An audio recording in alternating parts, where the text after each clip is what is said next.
বন্ধুরা তোমরা কেমন আছো? তো ভালো আছো, আমিও ভালো আছি।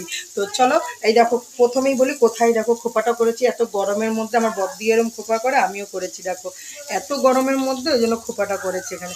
তো প্রথম কথা হচ্ছে যে যা খেলা হচ্ছে তোমরা দেখতে থাকো। খেলা কদ্দূর চলে আর কদ্দূর শেষ হয়। খেলা খেলা খেলা হবে, ঠিক আছে?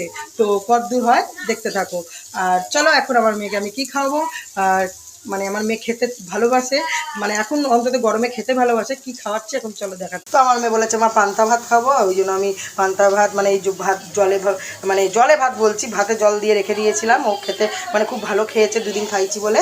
তাই জন্য এখন আলু ভাজছি। এই ওর জন্য মানে পান্তা ভাতের সাথে একটু আলু ভাজা না হলে আবার ভালো লাগে না। তো এই যে আলু ভাজছি, এই যে শুকনো লঙ্কা দিয়ে আর পেঁয়াজ দিয়ে আর আলু ভাজা দিয়ে ওকে খাওয়াবো। আর হবে আমার ভেন্ডির তরকারি, এই যে ভেন্ডি কেটে রেখেছি, ভেন্ডির তরকারি হবে। কচুর শাক হবে, এই যে কচুর শাক হবে, টক